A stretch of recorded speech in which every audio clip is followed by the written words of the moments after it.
Video में मैं आपको बताऊंगा कि भारत की जनता चुनाव के जरिए जो सरकार चुनती है उसका स्ट्रक्चर यानी कि संरचना किस तरीके से होती है। इस संरचना यानी कि स्ट्रक्चर को समझना इसलिए जरूरी है जिससे आपको पता चल सके कि केंद्र और राज्य सरकारों के कार्य और उनकी शक्ति किस प्रकार होती है। तो दोस्तों, इसमें सबसे पहली बात यह है कि स्वतंत्रता यानी कि 1947 के बाद जब संविधान लागू करने की बारी आई तब भारत में संसदीय व्यवस्था अपनाई गई यानी कि पार्लियामेंट्री सिस्टम अपनाया गया, जिसे हम पार्लियामेंट्रियन डेमोक्रेसी भी कह सकते हैं। तो उसी संविधान के 3 अंग होते हैं जिनका अपना अपना कार्य और अपनी अपनी शक्ति होती है। तो वो कौन से 3 अंग होते हैं? पहला होता है लेजिस्लेचर, जिसको हम विधायिका कहते हैं, और दूसरा होता है एग्जीक्यूटिव, जिसे हम कार्यपालिका कहते हैं, और तीसरा होता है जुडिशरी, जिसे हम न्यायपालिका कहते हैं। तो ये 3 अंग है। कौन से 3 अंग है?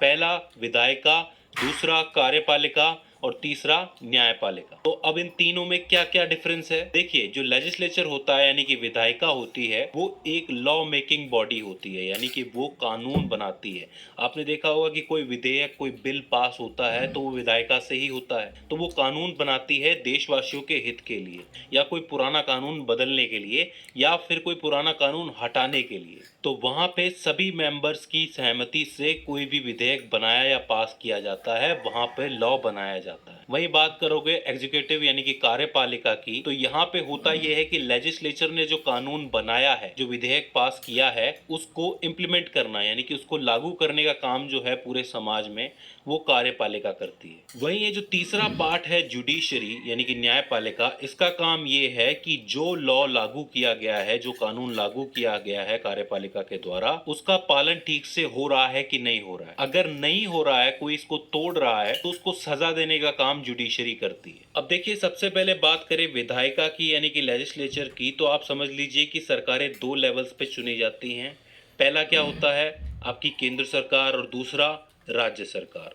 केंद्र सरकार ये पूरे देश के लेवल पे चुनी जाती है, और राज्य सरकार अलग अलग राज्यों के लेवल पे चुनी जाती है। अगर पूरे देश के लिए कोई कानून बनाना हो तो वो केंद्र सरकार बनाएगी। जैसे कि द फाइनेंस बिल 2021, जो कि 2021 का बिल है, तो ये पूरे देश के लिए है फाइनेंस बिल, तो इसको केंद्र सरकार पास करेगी। वहीं अगर मान लो कि राजस्थान के लिए कोई बिल पास करना हो सिर्फ राज्य स्तर पे, तो वो राज्य सरकार कर पाएगी, वो केंद्र सरकार नहीं करेगी। केंद्र स्तर पर जहां कानून बनाए जाते हैं उस जगह को हम संसद या इंग्लिश में पार्लियामेंट कहते हैं। वहीं दूसरी तरफ राज्य स्तर पर जहां कानून बनाए जाते हैं उस व्यवस्था को हम विधान मंडल कहते हैं। अब देखिए, इस संसद में कानून बनाने के लिए 2 तरीके के सदन यानी कि हाउसेस होते हैं। एक लो हाउस होता है और एक अपर हाउस होता है। लो हाउस को हम लोग लोकसभा कहते हैं और अपर हाउस को हम लोग राज्यसभा कहते हैं। लोकसभा को हाउस ऑफ पीपल कहा जाता है और राज्यसभा को काउंसिल ऑफ स्टेट्स कहा जाता है। इसी तरीके से विधानमंडल में भी कानून बनाने के लिए एक सदन होते हैं यानी कि हाउस होते हैं, जिसमें से मुख्य होता है विधानसभा, जो कि सभी राज्यों में है, और दूसरा होता है विधान परिषद। अब देखिए, खास बात यह है कि विधानसभा तो हर राज्य में होती ही है, होनी ही चाहिए, लेकिन जरूरी नहीं है कि विधान परिषद हर जगह हो। फिलहाल मैं आपको बता दूं कि 6 स्टेट्स ऐसे हैं: उत्तर प्रदेश, आंध्र प्रदेश, बिहार, तेलंगाना, कर्नाटका और महाराष्ट्र। ये 6 स्टेट्स हैं जिनके पास अपना विधान परिषद है, बाकी किसी स्टेट के पास नहीं है। अब ये स्टेट्स पर डिपेंड करता है कि वो विधान परिषद रखना चाहते हैं कि नहीं चाहते हैं। तो इस तरीके से केंद्र और राज्य स्तर पर विधायिका बटी हुई होती हैं। अब बात करते हैं हम लोग एग्जीक्यूटिव यानी कि कार्यपालिका की, उसमें क्या होता है। तो देखिए, यहाँ पर भी 2 स्तरों में ये बटी होती है, पहला केंद्र सरकार के लिए और दूसरा राज्य सरकार के लिए। बात करें अगर केंद्र की, तो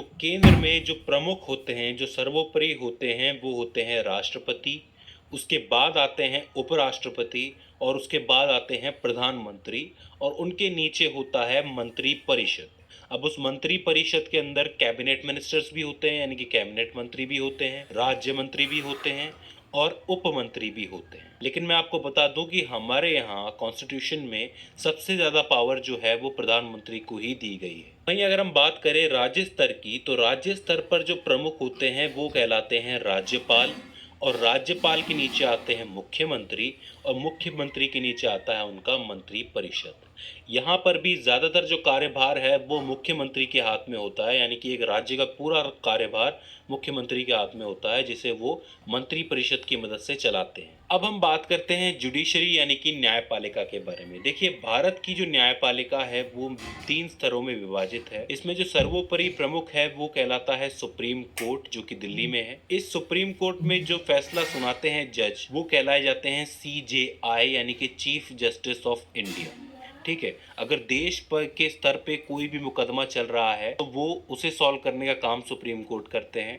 हालांकि सुप्रीम कोर्ट में अपने केसेस भी आते हैं और कुछ केसेस हाई कोर्ट से भी आते हैं, तो वो केसेस का निपटारा भी सुप्रीम कोर्ट ही करता है। इसके बाद बात करें, राज्य स्तर पर हाई कोर्ट होते हैं, जैसे कि राजस्थान का अपना एक हाई कोर्ट है, दिल्ली का अपना एक हाई कोर्ट है। इसी तरीके से टोटल 25 हाई कोर्ट इस वक्त इंडिया के अंदर है। तो राज्य स्तर पर जो प्रमुख होता है जुडिशरी में, वो हाई कोर्ट होता है। इसके बाद जब आप और नीचे आते हो तो डिस्ट्रिक्ट लेवल पर डिस्ट्रिक्ट कोर्ट्स होते हैं, जो कि उस डिस्ट्रिक्ट के जितने भी मामले हैं उनको निपटाते हैं। हालांकि मैं आपको बता दूं कि देश के सबसे ज्यादा मुकदमे जो हैं वो डिस्ट्रिक्ट कोर्ट्स में ही आते हैं, क्योंकि हर आदमी हाई कोर्ट या सुप्रीम कोर्ट नहीं जाता है। हालांकि दोबारा अपील करनी हो तब उन्हें ऊपर ही जाना पड़ता है, क्योंकि डिस्ट्रिक्ट कोर्ट अपना फैसला दे चुका है। तो इसलिए उसके लिए पहली सीढ़ी डिस्ट्रिक्ट कोर्ट है और आखिरी सीढ़ी सुप्रीम कोर्ट है। तो इस तरीके से हमारी जो जुडिशरी है, जो न्यायपालिका है, वो विभाजित होती है। इसमें मैं जाते जाते आपको एक फैक्ट बता देता हूं कि अगर लेजिस्लेचर यानी कि विधायिका और जुडिशरी यानी कि न्यायपालिका के बीच में किसी कानून को लेके मतभेद होता है